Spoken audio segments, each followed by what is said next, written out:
Welcome to the Zero Chaos Brief. I'm Scott Ives, and every Monday we cover one leadership concept. This week, it's about accountability, right? So there's a version of accountability that's going to build teams, and there's a version that destroys them. They look almost identical from the outside, and the difference virtually invisible until the leader leaves the room. Then it becomes obvious. So today we're going to talk about that trap that leaders walk into without even realizing it, and what accountability looks like when it's working. So the first thing I learned when leading people is that the sequence matters more than the conversation.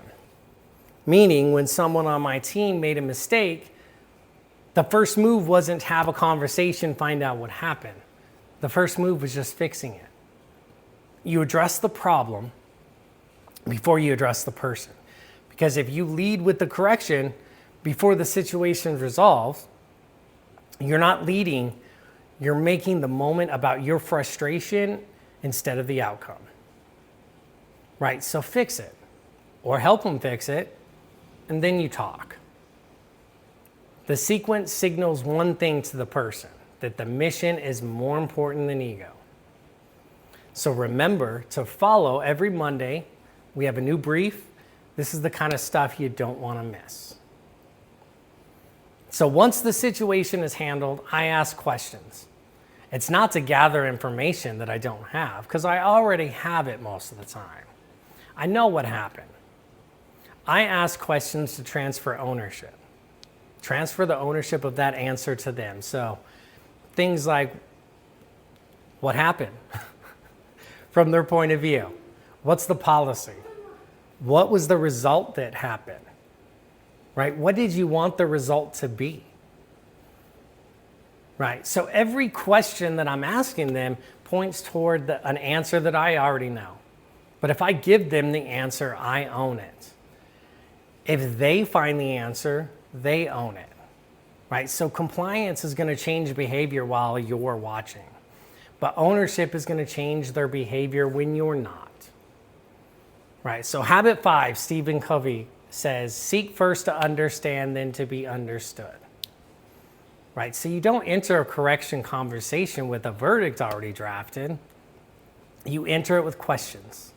Because if you walk in with a verdict, that person is going to spend that entire conversation defending themselves instead of learning anything.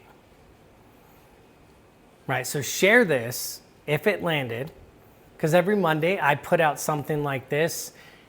And the more people that find it, the better. Right? So Covey also gave us the emotional bank account. Right? That's the idea that every interaction with another person either deposits trust or withdraws it. Things like praise, recognition, general acknowledgement, those are deposits. Right? When you do corrections, hard conversations, standards, those are withdrawals, right? So the math is very simple. You cannot make withdrawals from an account that has no balance. I wish I could. My bank account would be better. So leaders who go straight to the accountability without building trust wonder why their teams shut down. They get defensive, or they'll stop taking risks, right? That is not a culture problem. It's an arithmetic problem. Right? You've been withdrawing from an account that you never funded. Right? So the leaders I've watched that hold their teams together through all this real pressure were the ones who made deposits so consistently that when those hard moments came, the team had enough trust to receive it. Right? They didn't get defensive. They leaned into it because they knew the correction was coming from someone who had already shown them that they mattered. Right? So here's what it looks like when it goes wrong.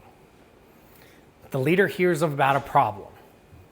Firsthand, sometimes secondhand, sometimes one perspective. But the first words out of their mouth are, why'd you do that? Right? They don't have curiosity, context. It's verdict first, trial never. That moment costs leaders more than they realize because the team doesn't just hear the leader say that to one person. The team is hearing that the leader will say that to all of them, and then they adjust. They stop taking those risks that are within acceptable limits. They ask for approval, not because they want to grow, but because they're afraid of getting it wrong. They start managing up instead of solving their own problems, and they become compliant. And compliance is what you get when people are working out of fear instead of ownership. I mean, they still work. The work still gets done, but the engine is running on fear, and fear is a fuel that burns fast and leaves nothing behind. Morale drops, the best people leave first, and what remains is a team that shows up to do their job, nothing more.